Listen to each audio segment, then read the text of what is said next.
रही है? तुझसे मतलब? अपना काम कर तू। आए हाय, तीखी जबान। मेरे साथ मेरे घर चल, तुझे रानी बना के रखूंगा। वो आदमी गंदी नजर से मुन्नी को देखता है और फिर बातों बातों में मुन्नी का हाथ पकड़ के अपनी तरफ खींचता है। अगली बार अगर मेरा हाथ पकड़ा ना तो सबके सामने थप्पड़ मारूंगी तुझे। हरामजादे, भाग यहाँ से। बूढ़ी माँ अपने ढाबे से ये देख रही होती है। मुन्नी लड़की होके भी बिना डरे उस आदमी को थप्पड़ मार देती है। मुन्नी की हिम्मत देखकर बूढ़ी माँ उसके पास आती है।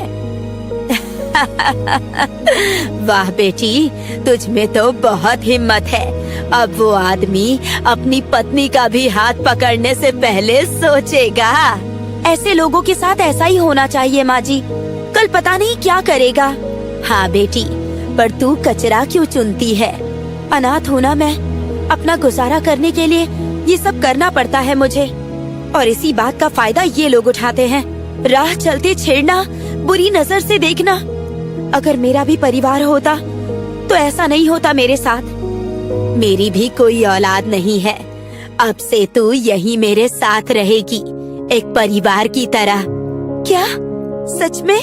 हाँ, अब से ये ढाबा जितना मेरा उतना ही तेरा है।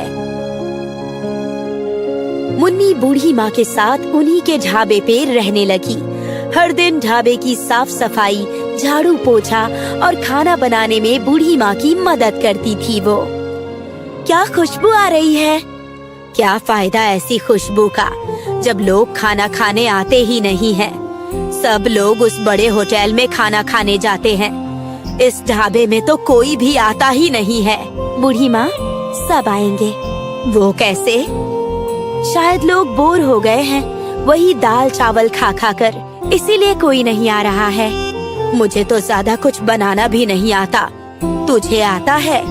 हाँ, अब से खाना मैं बनाऊंगी।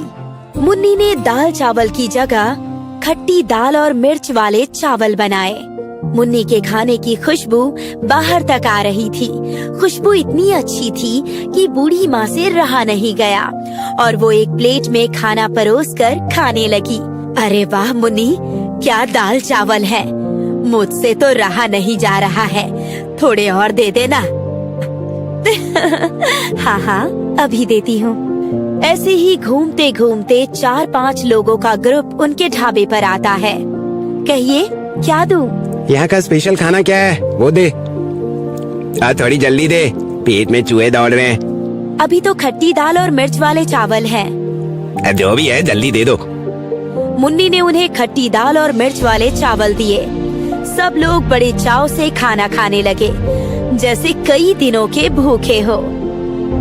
उन्होंने दोबारा खट्टी दाल और मिर्च वाले चावल मंगवाए। इस खाने के सामने तो बड़े बड़े होटल का खाना भी फेल है।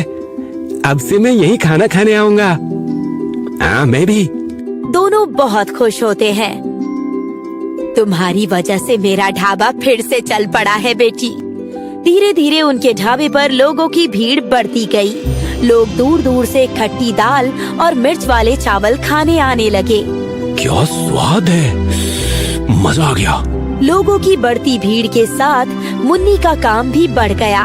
मुन्नी ने एक लड़के छोटू को काम पर रख लिया और दूसरी तरफ बड़े बड़े होटल वालों का नुकसान हो रहा था।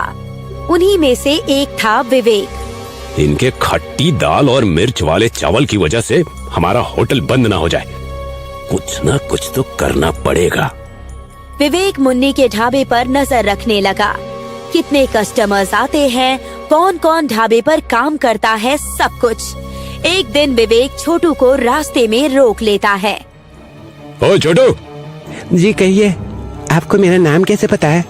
तेरे बारे में मुझे बहुत कुछ पता है। छोटे से घर में रहता है, तुझे बाइक खरीदनी है, पर तेरे पास उतने पैसे नहीं है। आपको मेरे बारे में इतना कैसे पता? ये सब छोड़, तुझे बाइक चाहिए ना, मैं दिला दूंगा। उसके लिए तुझे मेरा एक छोटा सा काम करना होगा। विवेक ने छोटू को पॉइजन की छोटी सी शीशी दी। तू चुपके से खाने में ये डाल देना, डर मत, इससे कोई मरेगा नहीं। किसी को पता चल गया तो? किसी को कुछ पता नहीं चलेगा, तुझे बाइक चाहिए या नहीं? हाँ हाँ। छोटू चुपके से खट्टी दाल में वो केमिकल मिला देता है। लोगों की भीड़ हर दिन की तरह भरी हुई थी। सब लोग जहर वाला खाना खा लेते हैं। खाना खाने के थोड़ी देर बाद लोगों की तबीयत खराब होने लगती है। सब लोग उल्टियाँ करने लगते हैं और विवेक तुरंत फूड ऑफिसर को वहाँ बुलवा लेता है। हमें कंप्लेंट मिली है, आपके खाने में पॉइजन मिला है। क्या? नहीं सर, मैं अपने खाने में कोई मिलावट नहीं करती हूँ। आप चेक कर लीजिए। वो तो हम करेंगे ही। फूड ऑफिसर रसोई घर में चेक करते हैं। उन्हें पॉइजन की शीशी मिलती है और खट्टी दाल के ऊपर साफ साफ पॉइजन दिख रहा होता है।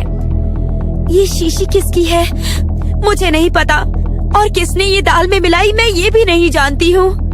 जहर मिलाती है। अब तुझे जेल में पता चलेगा कि लोगों की जान के साथ खेलने का नतीजा क्या होता है। मुन्नी ऑफिसर को समझाने की कोशिश करती है, पर कोई भी मुन्नी की बात नहीं मानता है और मुन्नी को जेल हो जाती है। विवेक बहुत खुश होता है। लोग पहले की तरह उसके होटल में आने लगते हैं। बहुत अच्छा लग रहा है। इतने दिनों बाद फिर से इतने लोगों की भीड़ देख के अब भगवान जाने अब मुन्नी की क्या हालत होगी। विवेक छोटू को एक महंगी बाइक दिला देता है। अब से ना तू मुझे जानता है ना मैं तुझे। हाँ। 6 महीने बाद जैसे तैसे बूढ़ी माँ मुन्नी की जमानत करवाती है। अब फिर से मुझे अपना ढाबा चालू करना होगा। पहले ये पता लगाना होगा कि पॉइजन की शीशी आई कहाँ से थी। मुन्नी ढाबे पर पहुँचती है। ढाबे की हालत बहुत खराब थी। तभी मुन्नी छोटू को देखती है, एक महंगी बाइक पर सवार। मुन्नी को छोटू पर शक हो जाता है। मुन्नी छोटू के घर जाती है। छोटू कहाँ है? अरे मुन्नी जी, आइए आइए, बैठिए ना। छोटू अभी आता ही होगा। आपने गांव की जमीन क्यों बेची? मुन्नी, हमारी गांव में कोई जमीन ही नहीं है बेटा। क्या? तभी छोटू आया और मुन्नी को देखकर डर गया। छोटू का डरा चेहरा देखकर मुन्नी समझ जाती है कि हो ना हो ये सब छोटू का ही किया धरा होगा। छोटू आजा, बैठ। तुझे पता है मैं जेल में 6 महीने थी। पुलिस ने ज्यादा कुछ नहीं किया क्योंकि मैं लड़की हूँ ना। पर अगर मान ले कि अगर तू मेरी जगह होता तो तेरी चटनी बना देते वो लोग। मुझे क्यों मार रहे हो? सारा प्लान तो उसका था। छोटू पुलिस के डर से विवेक के बारे में सब कुछ बता देता है। छोटू की माँ कहती है, बाइक के लालच में तूने कितनों की जिंदगी के साथ खेला है। अरे अगर कोई मर जाता या फिर वो खाना हम खा लेते तो? मुन्नी के बारे में सोच, उसकी क्या हालत हुई होगी जेल में। मुझे माफ कर दो मुन्नी दीदी, तभी मुझे कुछ समझ में नहीं आया। ठीक है, पर छोटू अब तुझे मेरा